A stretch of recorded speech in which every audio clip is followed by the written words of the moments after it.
welcome Jack Ma. Thank you. Thank you. Thank you. We've all become very cognizant of Jack and his story. And when Alibaba went public with the largest IPO in history, we knew a lot more about him. So I want to talk about his personal story. I want to talk about how many times he tried and failed and what kept him going. I want to talk about where he is today and how he got here, and where he is going and how he expects to get there. And if he gets there, what will it all mean for him and for the people that he wants to inspire? So I begin with this question, though, Jack. Why are you back at Davos? It's a long break for 7 years. I think my last trip here was year 2008. But I was coming for year 2001 for the Young Global Leader for Tomorrow. And remember, I never heard about the Davos when I came. But when I came, in the Switzerland, so many young people demonstrate. It was such a horrible thing that I was, and I asked them, why did they do it? They say, anti-globalization. And I say, why? Globalization is a great thing. Why people don't like it? And then we come all the way for 2 hours here. There's a machine gun. There's people checking. I say, oh, God, is that a forum or is it a prison we're going to go? Is that? But when I joined the forum at the Young Global Leader, I was thrilled by so many ideas. For the first 3-4 years, I learned what does the globalization mean? What does the corporate citizenship mean? What about social responsibility mean? All these new ideas, and I see so many great leaders talking about leadership, and I benefit a lot. And the year 2008 and 2009, when the financial crisis came, I think it's better go back to work, because we can never win the world by talking. So go back, spend 7 years. Now I come back, I think it's time to do something return. Because I learned so much. Let's talk 12 years ago. So why I should not talking to the young global leader of today, sharing with them how we've gone through. Okay. So that was the thing. Let's start with where you are today. Just how big is Alibaba? How many people come every day? How many people come in a week? How fast is it growing? Yeah, we have over 100 million buyers visiting our site, shopping our site every day. And we created 100 million every day. We created 14 million jobs for China, directly and indirectly.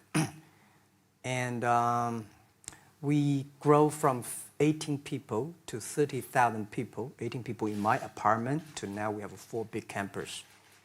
Compared to 15 years ago, we were big, but compared to 15 years later, we're still a baby.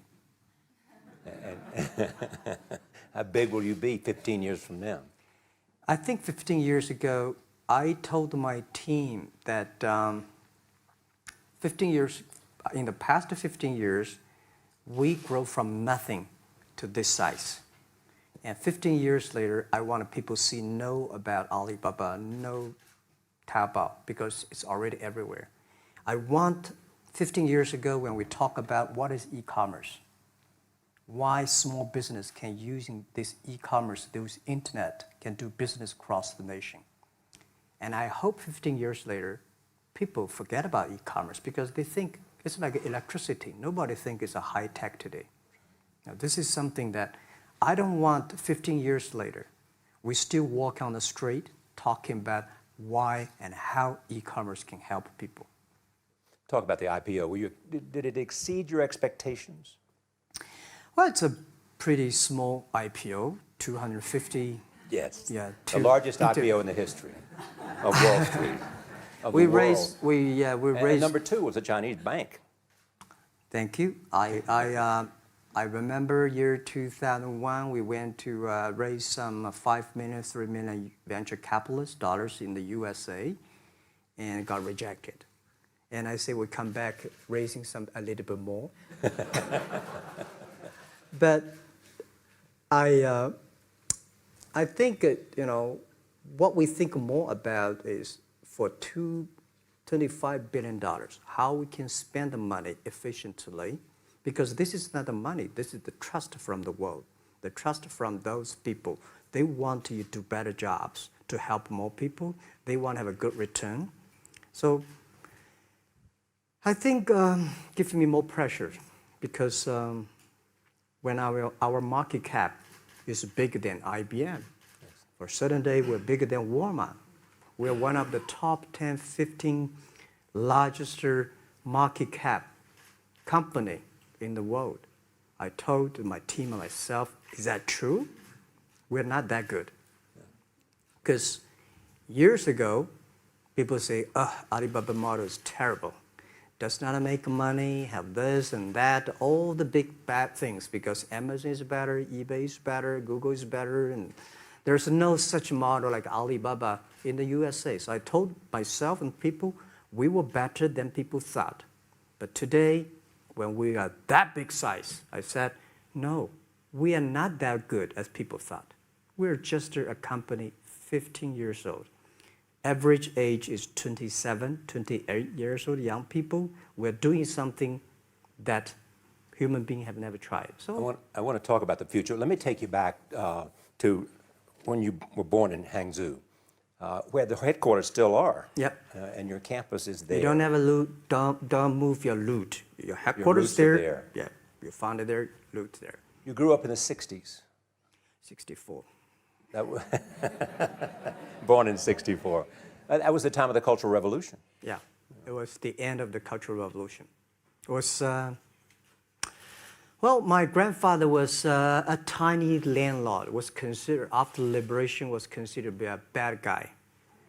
So I was, I know how tough it was when I was a kid. You tried to get into 3 colleges. Mm-hmm. Each time they rejected you. No, I tried. There is examination that young people, if you want to go university, you have to take the examinations. So I failed 3 times. Right. But a lot of fail. I failed for funny things that I failed a key primary school test for 2 times. And I failed 3 times for the middle schools.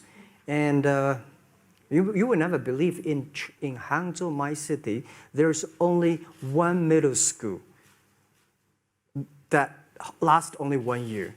It was changed from primary school to middle school because our graduates of our school, no middle school accept us because we were too bad. Yeah. They would become a middle school. What effect did it have, though, being rejected? Well, I think we have to get used to it. We're not that good. Even today, we still have a lot of people reject us. I think when I graduate from universities, and before I, for 3 years, I tried to fill in the universities. So I applied jobs for 30 times, got rejected. I went for a police. They said, no, you're not good. I went to even the KFC. When KFC came to China, come to my city, 24 people went for the job. 23 people were accepted. I was the only one guy. And we went for police. 5 people, 4 of them accepted. I was the only guy that I received it. So to me, being turned down, rejected. Oh, by the way, I told you that I applied for Harvard for 10 times, rejected.